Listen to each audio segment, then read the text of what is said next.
although one of the most liberal constitutions in the 1800s was the Spanish Constitution of 1812. This liberalism in politics, in society, in law, made people courageous. It made them bold. The English, not the Americans, but the English have an expression, have a go. It's a sporting expression because the English, you know, are very sports oriented. So you have a go. You get a chance to do it, whatever it is, playing cricket or football or something. You get to have a go. And that's what happened. People were inspired by this idea that contrary to the older hierarchy, where everyone had a master, slowly the people without masters expanded. First, it was poor men.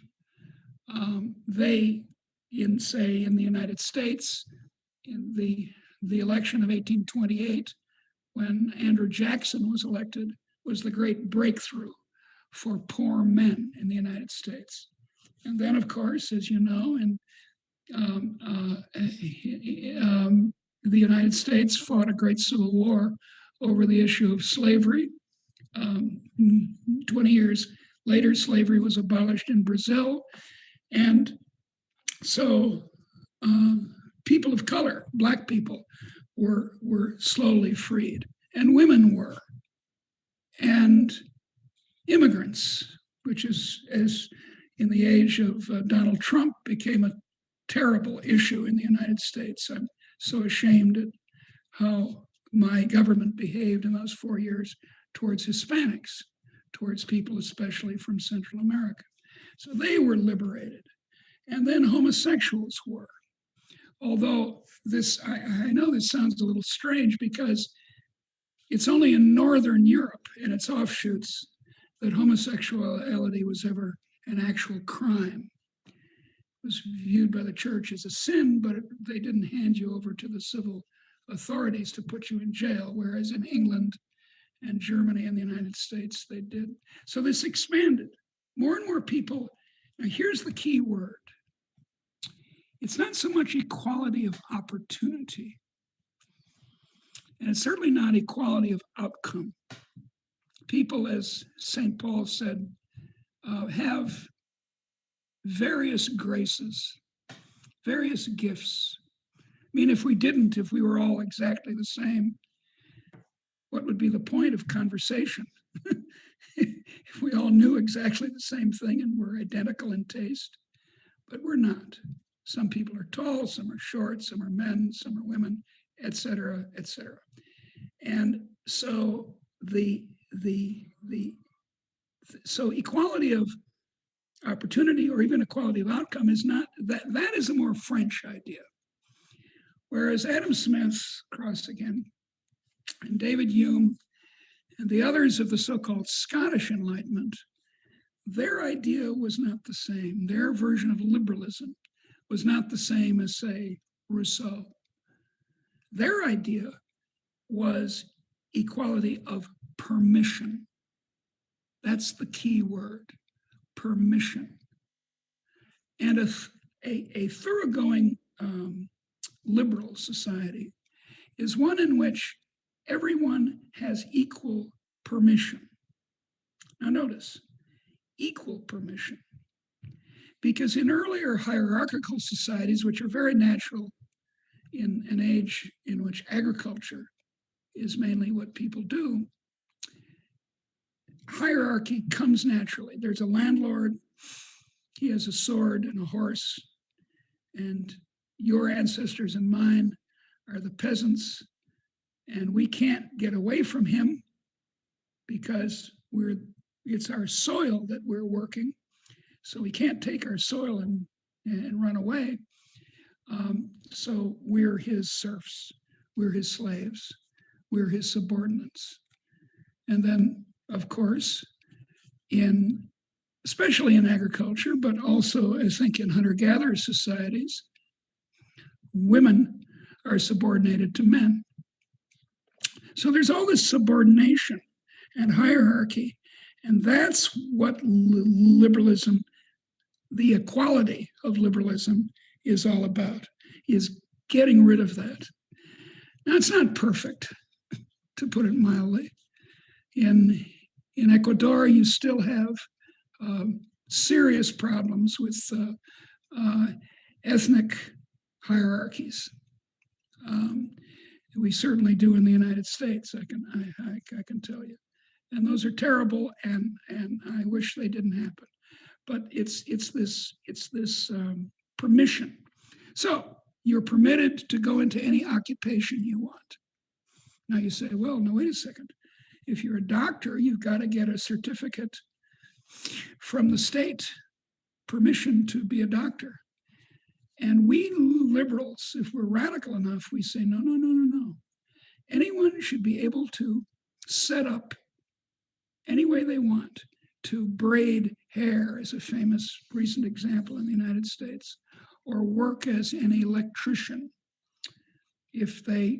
I'm not against private certifications, private qualifications, but to use the power of the state to prohibit people, not give them permission, is the core problem in an illiberal society, a non-liberal economy or society. You know, you can say, well, I'm a free person, I can do what I want. Well, what's all this talk about liberalism that she's giving? But you're not completely. You are a slave to the extent you pay compulsory taxes, for example. And a slave is not completely free if Tuesday, Monday, and Wednesday, she pays her income to the state, if you see what I mean. She's only 3/7 a slave, but she's a slave nonetheless. Now, you might say, well, okay, so what? Why does it matter that people are free in the economy? Why does it matter that they have this permission? Well, here's why it matters. Now, what I'm about to say is not my discovery. It's well known in economic history. Any economist or economic historian can tell you that what I'm about to say, though surprising, is true. And what we all know is that since, say, let's pick a date, 1800, or in my case, in the American case, you could call it 1776. But anyway, let's take 1800. Since 1800, in countries that have allowed liberalism to flourish, real income per head, that is, how many goods and services you can buy with your income, whatever it is, your earnings from labor or whatever, has increased, now hear this, 30 times. 30 times. So the increase now in Ecuador, it's increased too by some remarkable amount, maybe 20 times. In Japan, it's more like 40 times. In Finland, 40 times, because the Finns in 1800 were very, very, very poor.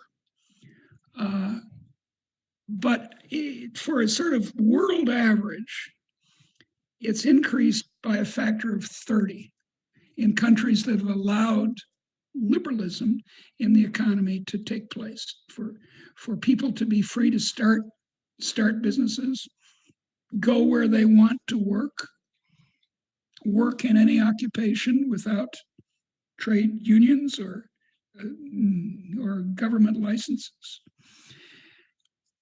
Now think about it. It's not income per head since 1800 in Ecuador or the United States has not increased by 100%. That's only a factor of 2. Or even 200%. That's a factor of 3 times more goods and services per person per year. Oh, no, no, no, no. It's 3,000%. 3,000%. Now, there are a couple of scientific conclusions that you can draw from this amazing magnitude of modern economic growth and its sources in liberalism. One conclusion is that all the things you've heard of as being the cause of modern economic growth are wrong. It's not capital accumulation that made say, the United States or Japan or France rich. It's not that at all. Sheer capital, just capital accumulation by itself, piling brick on brick, reaches what economists call diminishing returns very quickly. Nor is it exploitation that explains this. This is a very common idea. In Latin America, there's this feeling about economic imperialism. And in India, they talk constantly of the Raj and how they're so bad off because of the British. But it's not exploitation. England is not rich because it had colonies. Spain is actually a very good example of how colonialism doesn't make the cosmopolitan power rich. Spain had the largest empire in the world in 1800. Soon afterwards, it lost it, but it had the largest empire in the world in 1800. And yet Spain and Portugal close behind, Spain and Portugal were among the poorest countries in Europe. So it wasn't either investment by itself, although it's nice to have it, exploitation, although it's bad to have it. It was neither of those. What it was new ideas. New ideas for working in another part of the country, a kind of entrepreneurship of labor, or new ideas for manufacturing, new ideas for agriculture, new organizations. One of my favorite examples is limited access highways. There's no science or technology involved in that. It was a German idea in the 1920s, then implemented by Hitler in the 1930s. Alas, it was Hitler.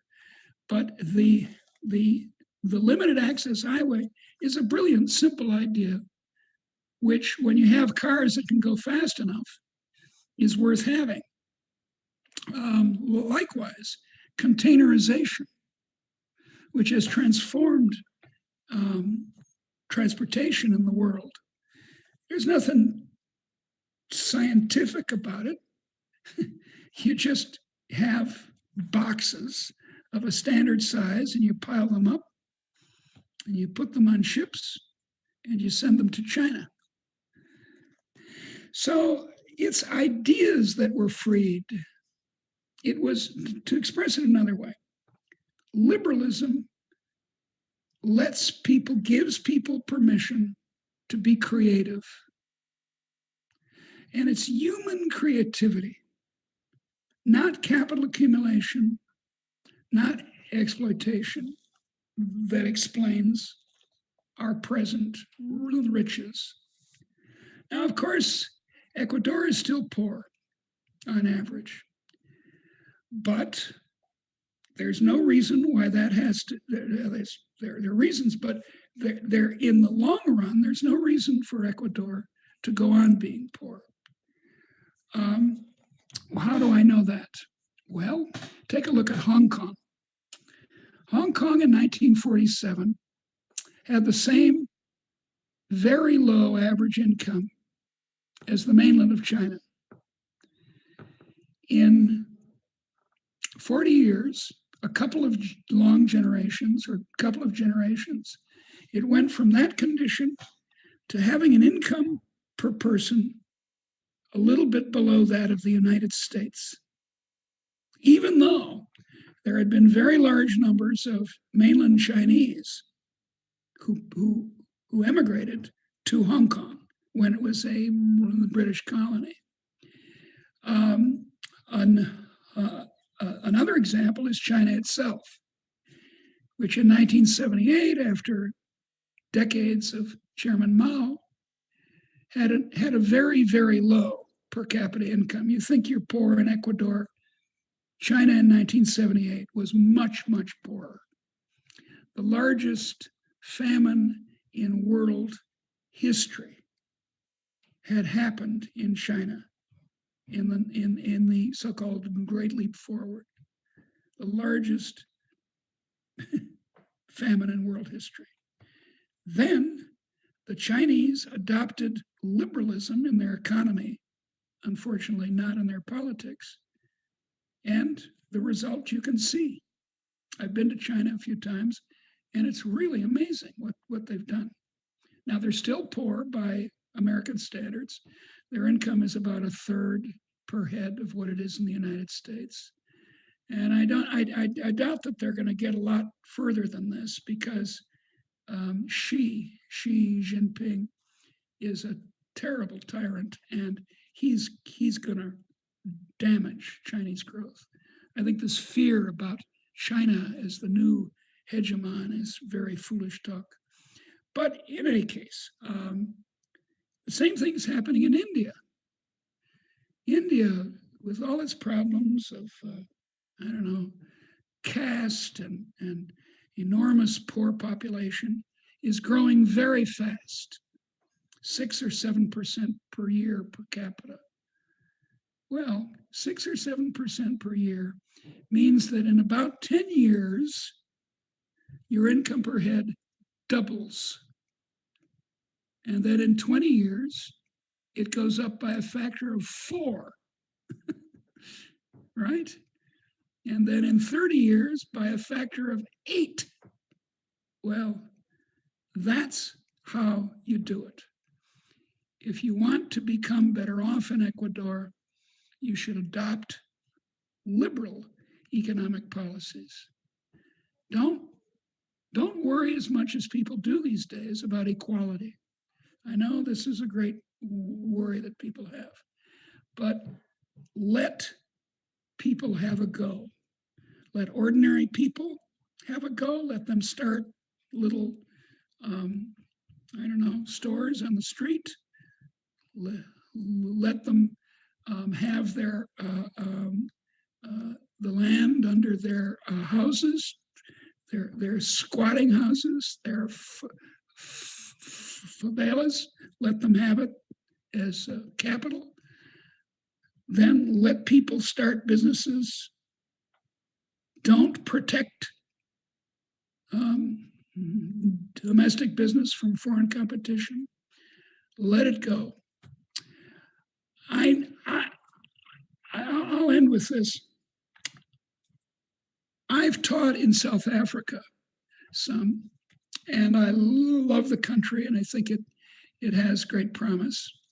And I've been to Brazil, alas, not Ecuador, a number of times. And you know what they say about Brazil? Brazil is the country of the future, always. And the same is true of South Africa. South Africa could be an economic giant. Neither of those countries that I know, which I know and love, has sensible economic policies. They have illiberal, old-fashioned economic policies. And the result is that they grow at 1 or 2% per year per capita. That's not how to solve your problems.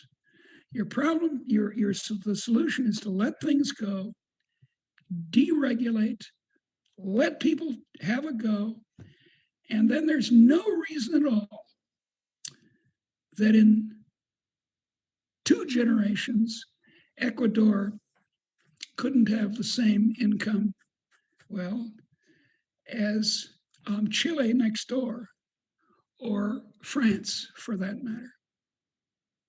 So that's my advice. You see, it's based on this history. It's not just that I'm just making it up and I have some math that proves it or something. That's not it. It's from the history, from the historical experience. Liberalism works. Actually, that's the title of a book of mine published last year called Why Liberalism Works. So thank you. It's been interesting to talk to you. Thank you, Professor McCloskey. As always, you did a great talk. We have a lot of questions coming in right now. Good. Homero Castañer, he's a congressman in Ecuador. He says, do you think, it's obvious that you think we need like liberty of commerce, entrepreneurship. Do you think we don't need any subsidy whatsoever for industry and production? No. Actually, I can give you Latin American cases. Argentina, as you know, probably 100 years ago, a little bit more than that, Argentina was one of the richest countries in the world. And since then, it's gone down the table. Now it's not very poor, but it's not as rich as it should be. And since Perón in particular, the Argentinians have thought, let's subsidize everything. Let's see, let's tax you to subsidize me, and then tax me to subsidize you. We'll both be rich. It's childish. It's a childish idea to protect one group of Ecuadorians against another. That's not what you want to do. You want positive sum, not zero sum. And the problem is that in politics and common thinking, we're very likely to think in zero sum terms. Felipe Latorre asks, how about Professor Michael Sandel? I know you have an opinion on Michael Sandel.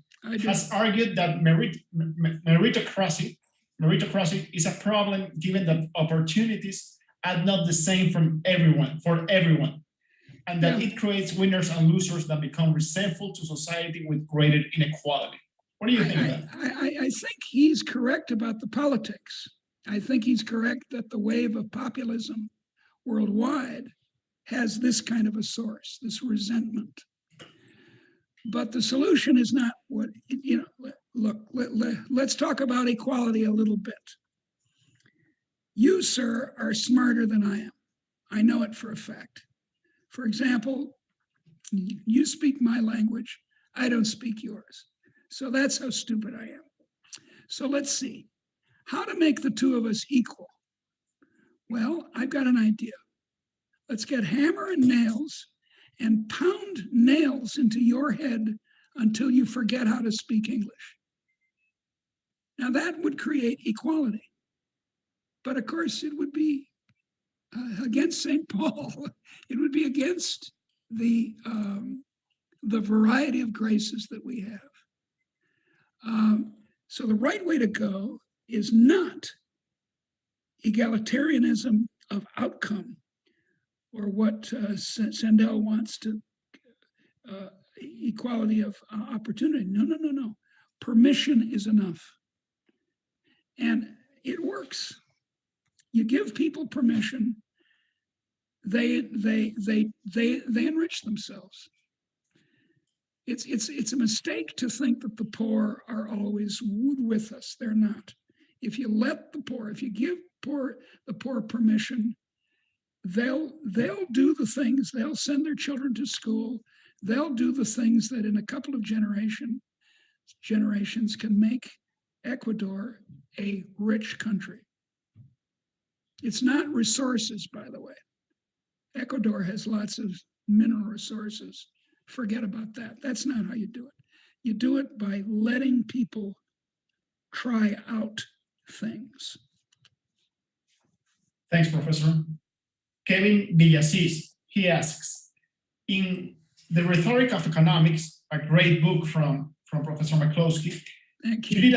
You did a nice critique about how economics is moving towards social engineering. Right now in Ecuador, our economic schools here in Ecuador, there is an only positive approach learning. What would you tell to those students who can only use the econometric method to prove their ideas to the academy? Well, I got a lot of thoughts about that. There's a deep problem in econometrics, which sounds like it doesn't, not much of a problem because it's very small. It's tests of statistical significance, which is at the core of the econometric program. And the American Statistical Association 3 years ago, the professional conference of statisticians, said that this is wrong, that it's a mistake. Stephen Ziliak and I wrote a book in 2008, long book on this matter. So there, from the technical point of view, there's something deeply mistaken about econometrics. Now, I don't mind hyperplanes. I don't mind regression analysis. Some of my best friends are hyperplanes. But, you know, you fit things through a scatter of points, that's okay, you can do that. I'm not against quantification, but I am against the complete dominance of regression analysis in the education of economists. What economists should be learning is national income accounting, private accounting for a start, applied mathematics, error bounds, simulation, the kinds of things that engineers do. That's if you're going to be an economic engineer, you should be an engineer, not a person who's had 3 terms of econometrics. So economics has gone off on the wrong path, I think, in that way. It's a long argument. But I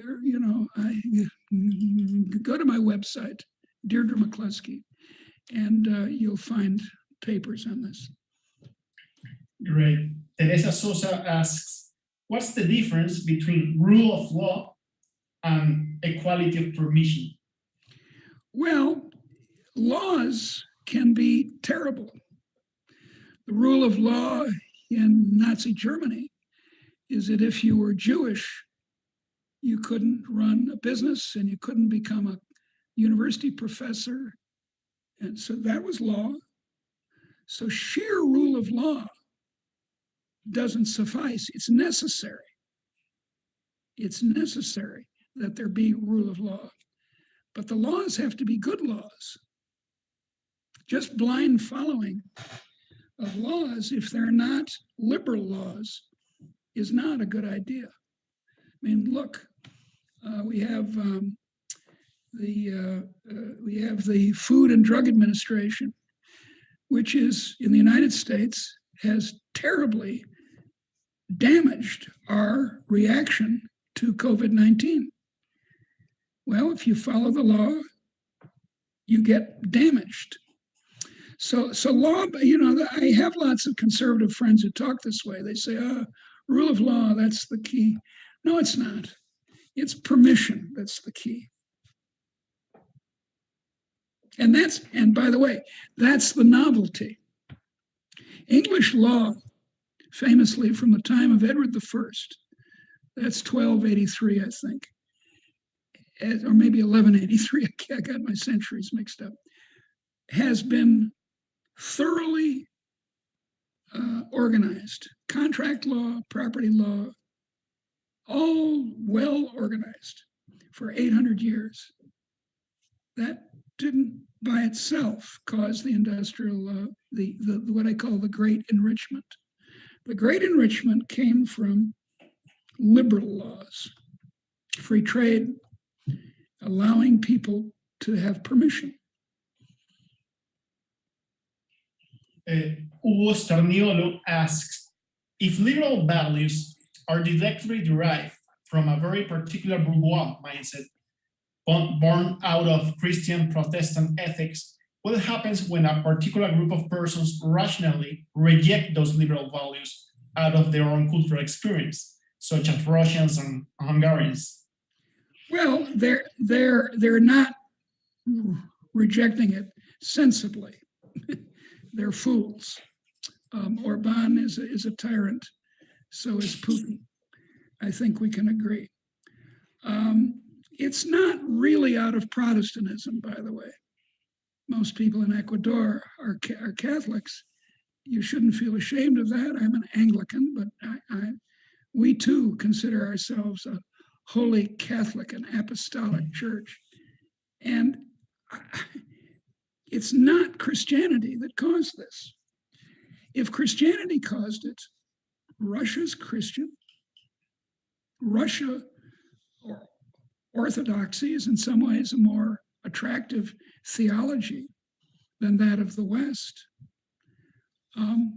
Russia would have started the Great Enrichment.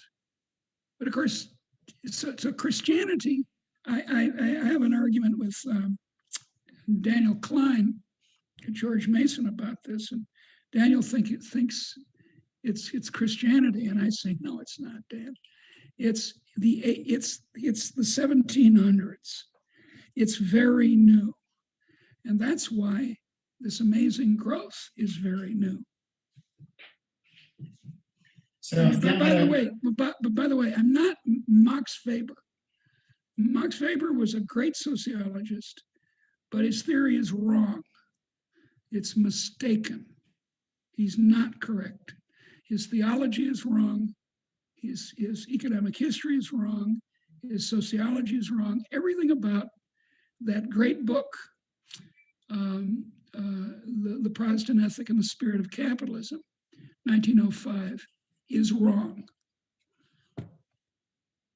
Sebastian Jaramillo asks, don't you feel discouraged at all by seeing that time and time again that Latin American countries keep going back to those politicians that have brought hunger and destruction to other places? That's right. I have the same problem about Italy, which has been badly governed for centuries by the Austrians and the French and the Spaniards. Then they themselves have a crazy government that extracts rents for certain groups, that protects one group at the expense of another. And I can't understand why Italians aren't all liberals, why they keep voting to give governments more and more power. And the problem in Latin America, and I'm not, I don't speak Spanish, I don't speak Portuguese. Am I an expert on Latin America? No, I'm not. But if you want my opinion from the outside, it's that there is, as the questioner said, people keep falling back into this, well, speak about it this way, this childish position. The child position is to ask mommy and daddy to fix things. The adult fixes them herself. She does it. And the temptation, both in my country and yours, to say, oh, whoa, government, why don't you help me out? Why don't you give me a subsidy? Why don't you protect me? Oh, give. And not ever. And here's one more problem. I think it's interesting. Why are young people socialists? I told you I was a socialist. Well, it's because they come from families. And families are little socialist communities and should be. You wouldn't charge your child for lunch, make the child work in the factory to pay for her lunch. No, it's from each according to her ability, to each according to his need. So we grow up in socialist communities. So it's very hard for people to get away from the idea that let's make the whole country into a big family.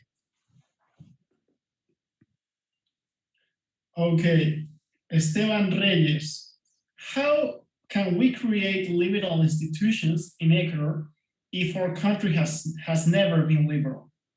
Well, that's a bit of a problem. It was easier in Chile because it had a long history of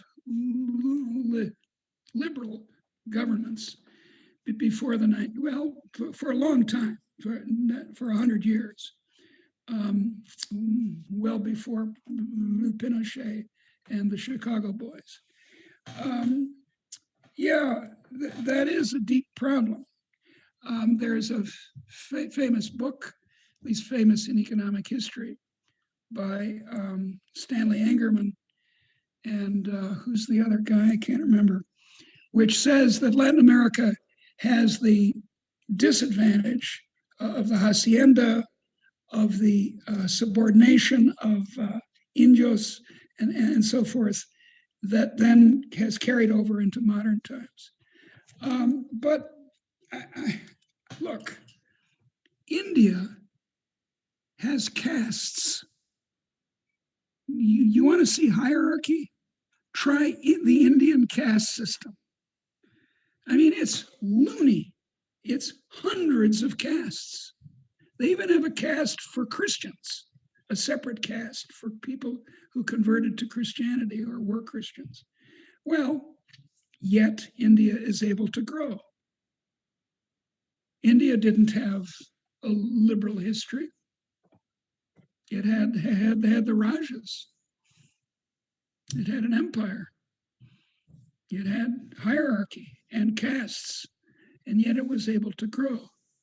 China, talk about illiberal.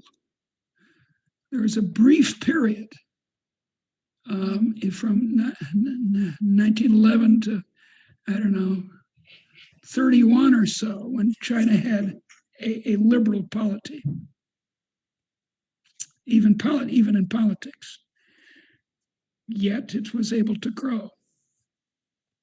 Now, by the way, I think you should have liberty in all respects. I don't like this idea of thinking that, well, you can have economic liberty and not social liberty or political liberty. I don't think that's a good idea. Liberty is liberty is liberty. And if you have, I don't think you do in Ecuador, laws against homosexuality, you ought to stop it. Well, thanks. One final question, because the time is running out. What books do you think, asked David Balcázar, what books do you think are a must read for the newer generations?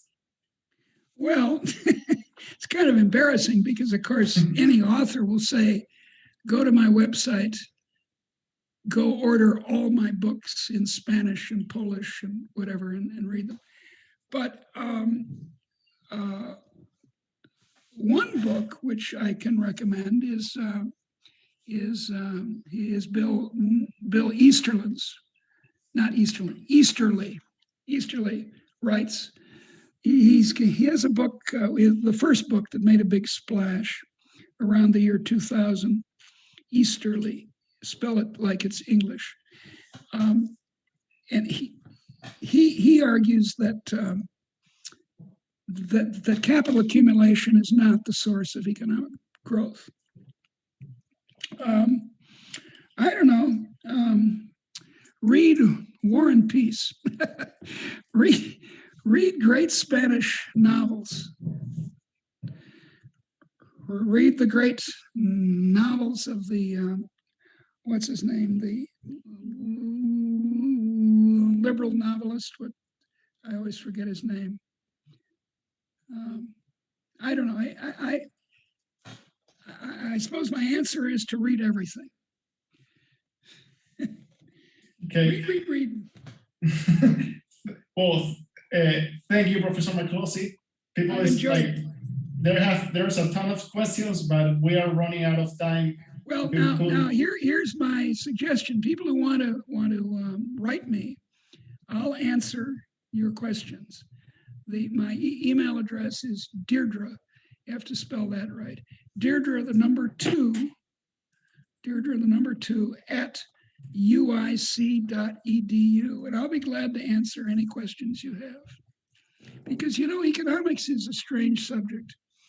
Even when you're answering elementary questions, supposedly elementary questions, you start getting ideas. That is, the person answering the question gets ideas about economics or history. Absolutely. So ask away. Absolutely. Well, thanks, Professor. Okay, dears. Remind everybody that Professor has a website called DeirdreMcCloskey.com. Not com, org. .org, that's true. .org. I think most of your work is there, like what you publish online. So it's pretty interesting. I really recommend people to go to that website. So, Professor McCloskey, we have such a great time with you. This has been really incredibly constructive for us. Thank you for your time. We really admire you. Like, we're so happy and so proud for having you here. I admire you. The great pioneers of liberalism in Latin America are people like you, dear.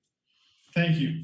Coming from you, that's a lot. That's a lot. So we're gonna get your work translated into Spanish. That's my project for this year. Thank you very much.